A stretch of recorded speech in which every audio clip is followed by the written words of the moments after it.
Hi and welcome to Hypocrisy of the World. Today we're talking about fat people and fatphobic. Fatphobic, if you don't know what it is what people claim to be the fear of fat people. I don't know if we have fear of fat people, but apparently it becomes more and more natural now to say to someone that is criticizing or talking about someone who is overweight, fatphobic.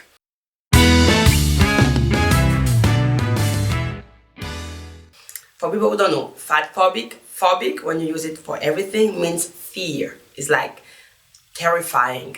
It's like you cannot be in the same room that things, that you have a phobia about that things. I'm not afraid of fat people. I'm actually afraid of, maybe for one thing, is they may not have a future, but I'm not afraid about them as a person. But for the purpose of that channel, we're going to talk about the word fatphobic, even if I just believe that one is the most nonsense word I have ever heard in my entire life. I haven't even asked the question and even introduced myself yet. Let's do this one.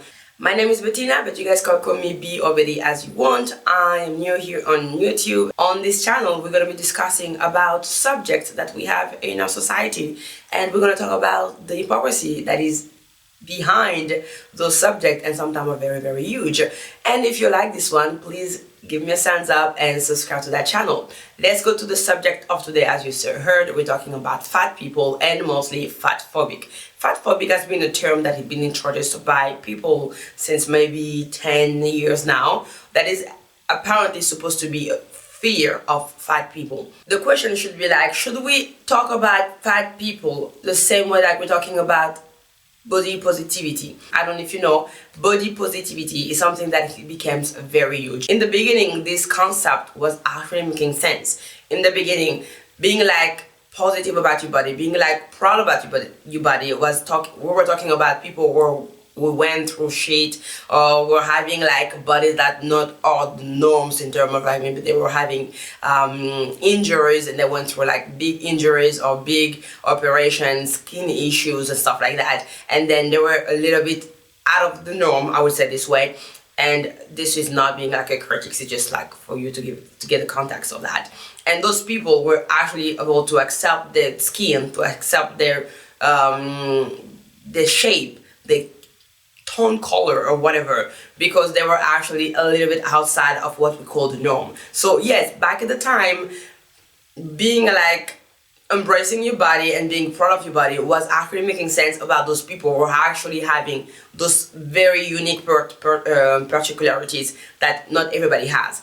But today it becomes completely different. Today you can be overweight and they will call that body positivity, and they will say like you're not going to be supporting those people if you're training too much and you want to be skinny, or if you want to be like in shape, you're actually becoming a fatphobic. If you're saying to someone that you're actually overweight and you're actually obese, and being obese is a disease, you're being a fatphobic. So we understand that a concept that was, as always in the society, a concept that in its original form was making a lot of sense, was actually helping a lot of people to go through their own injuries and their own trauma, to embrace their body, became a trend to put every fucking bullshit inside and justify all means. And lately, I think this story happened like in the beginning of February 2025. We have this woman, this obese woman, and I'm going to use the word obese because she is deadly obese, okay? This is not being like a little bit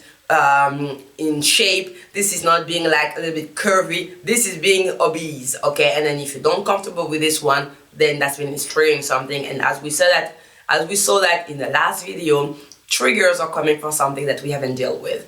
So this obese woman, supposed to be a rapper or something, she is suing a company, Lyft, because the driver, when she asked for a driver, like she on the application Lyft, she was calling for a driver to pick her up for, I don't know where she was going, and then the driver showed up, and when the driver showed up, it was actually in a very, very small car. I mean, you have cars in America that are very huge and other ones are like smaller, and this car look more like a European car than an American car for you to understand. It was actually a short car, but you will see that in the video anyway. And she is claiming that she was able to get in. But girl, baby girl, we all know that you are not getting there. We all know that your body was far away to get into that car. Even me as a person, I will even question myself if I would be able to get comfortable there, even if I know I will. But you, girl, definitively were not gonna fit in that car. Let's just watch the video. Blanding tells us she was just trying to get to a Detroit Lions watch party this month when her Lyft rolled up. As I'm walking, I see him like making faces or whatever. I'm like, oh man. She already knew. I can fit in this car. But believe me, you can. Yes, I can. Believe me. He told her there's not enough room in his car. The kicker part was when he started to talk about his tires. You know, I feel like that was a slap in the face. That was like my tires, you know, like. The driver said his tires could not handle her weight. For every big person you turn down because they can't fit in your car? Yeah, because they need to order the... I mean, is he wrong? Maybe the way he said that, like, I'm worried about my tire, we can give her this one in a way that the form is not right. The subject itself is completely right, but the form, the way the guy talked, we could have improved it a little bit. I'm not going to disagree with this one. But the fact that she wanted to get into this car is shocking.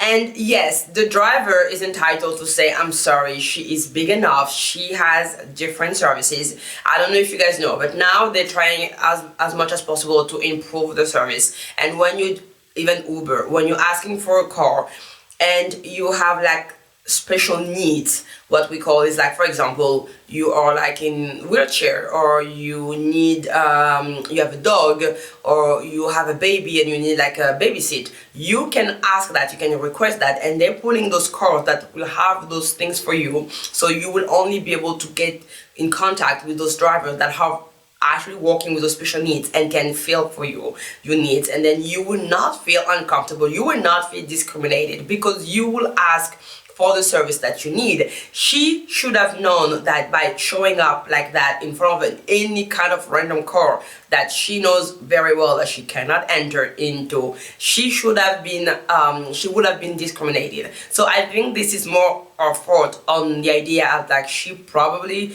make that on purpose, because if she actually asked the fact that she wanted a bigger car because they have bigger car, and then because she has the special needs, which is like a body, and she needs to get into the special cars or are very big so she can enter into it and not break and damage everything around that car.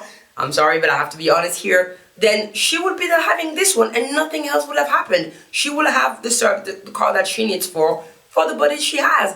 But showing up like that in this guy and just telling him like, I can enter, when baby girl, we know you can't. We just know you can't. And still like blaming the guy and suing the guy and the company for something that they have no choice on that. You could have made it easier to just request what you needed, which is like a truck, a biggest car, something huge for the shape of your body. You should have accepted that. Don't act like you have the norm. You're not into the norm. You're outside of the norm. So act like it. Use your request needs. And the funny thing is, like in this other video, we will see her asking for a bigger chair. Let's just look at that. Good morning. What's going on? Nice to meet you. Hi, How are you? Stormy? What's happening? Hey, King. How you, brother? You good? Nice to meet you, Keys. Yep. This the only seat y'all got? What you want? What you need? There's one more. A bigger chair or something? Cause she already little. We had This is what I'm talking about. Good, this is accommodation. There you go. Oh. Oh my God. They bring this girl, they bring this poor woman. That is even a sofa at that point. What is that? It's like what is that, a bench? Jesus Christ. And then she said, a bigger chair.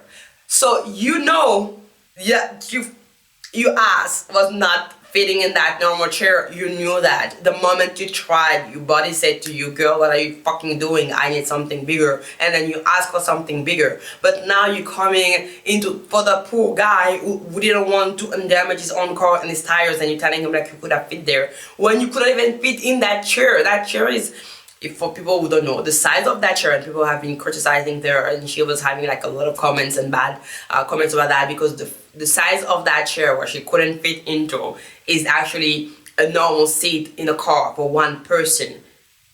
And also, as you see the way she's moving, entering to that small door would have been complex. Would have been complex. Why?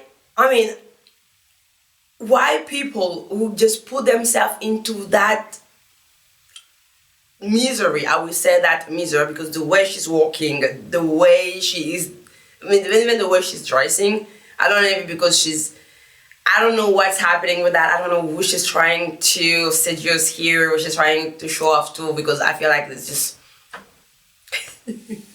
I'm just so sorry. But it's just like, if you put yourself into this condition, if you're right to that point, you need to deal with that, girl. You need to deal with that. We're not going to deal with that. This is not our fault.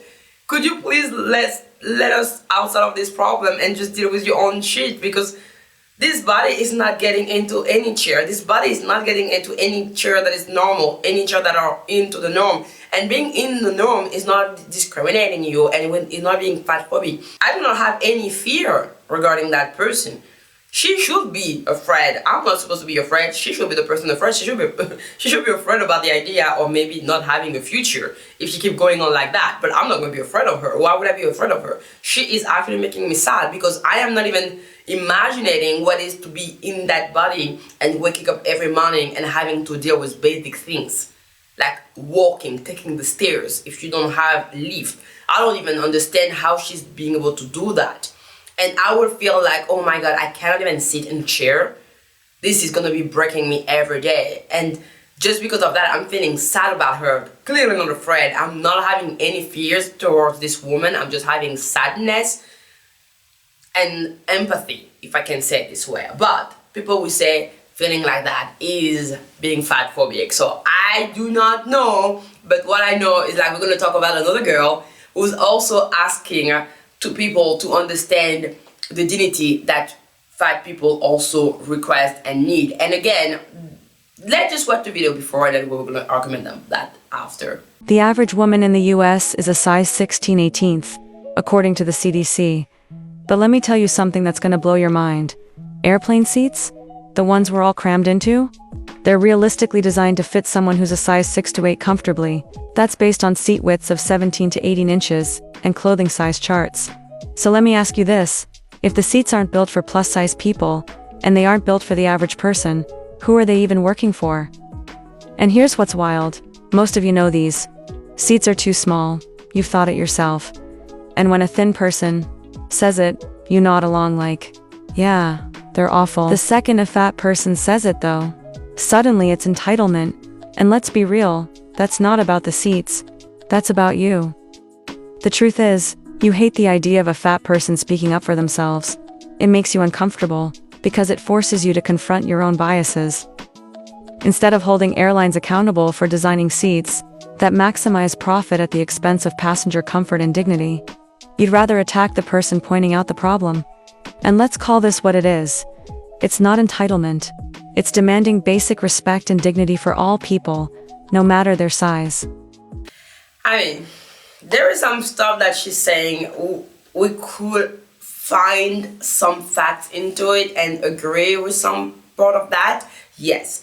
In the fact that she's saying that the seats are not done or not made for plus size people, it's a fact. We don't build stuff for plus size people because most of the planes, most of the companies now, they have a purpose, which is like making money. Okay, so there will be a building as much seats as possible that can fit into the airplane, into the flight, and then after that, it of course taking spaces, because then yes, the chairs are becoming years and years smaller. This is yes a fact. You're having less comfort, you're having less space that we used to have back at the time, and because this is just the economy, the inflation and everything about that, this is a real problem, and I agree with this one. So yes, when she's talking about the fact that the seats today are becoming more and more smaller and the spaces are being like less and less obvious in companies, airplane companies, yes, it is a fact, especially if you travel a lot. I do travel a lot and I see that. But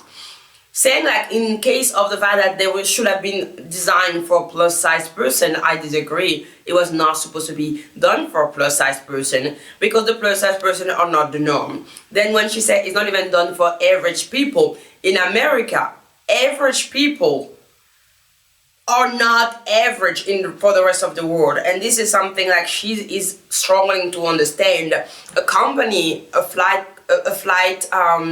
airline company, they are traveling into the world, not only in America but into the world. Okay, American Airlines also arrive to Europe and goes to other countries than America. So the fact that they will build a seat only for the average people in the country is making no sense, because the average in America is big. It's not average, okay, for the rest of the world. America have a very, very high rate of obesity, okay? So that's mean like average people in America are what we call fat people in Europe, for example, and even obese people in other countries, maybe like Asian countries.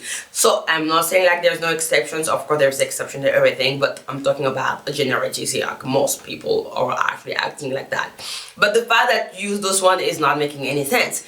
And the example she's using by saying like, yeah, okay, but thin people, when they will complain about the fact that the seats are too small, people are not going to say anything.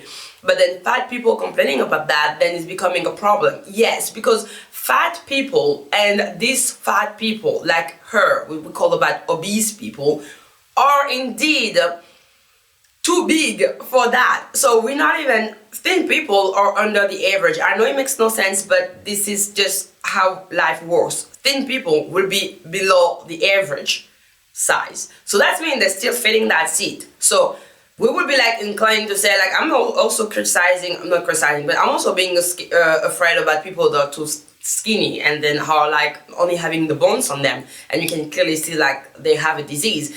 For these people, I will also say it's a disease. The same way obesity is a disease, the same way like being too thick is a disease. But they will still be under the idea of like the norm. They will be below that average rate and size, that people will not be surprised, because at the end of the day they will fit those seats. But then yes, we become more and more entitled to the idea of like obese people complaining about that, because obese people complaining about that, asking people to adapt to the size, which is the difference here. The thin person is not asking anyone to adapt to him. He's maybe just like too skinny, so he's gonna be like floating in the seat, but he's still gonna get in that seat. You guys as obese people are asking the companies to completely change the standards and to fit your size, but this is not possible. This is just not possible. If you're like below the average or average and you can sit to that chair, you are in the norm. So you're not asking anyone to adapt to you, you are adapting to the norms. When you're above that rate, when you're above that size and above that average size that is designed for, then you're asking people to adapt to you, and that's becoming a problem. And you see the comparison between both makes no sense, because the thin person are not requesting a change. You guys are requesting a change. You guys are asking us to adapt to your size. Your size is not the norm. Your size is a disease. We don't adapt to something is not working. We don't adapt to something is wrong. The wrong things adapt to the norm. And I know it's very painful for some people to hear that, but this is a fact. And saying like you just want to fly and have dignity, I'm sorry, you cannot request those words when you're putting yourself in that misery life, because you may not want to recognize that. You may say like, my body, I'm embracing, I'm a beautiful girl. Girl, you're not.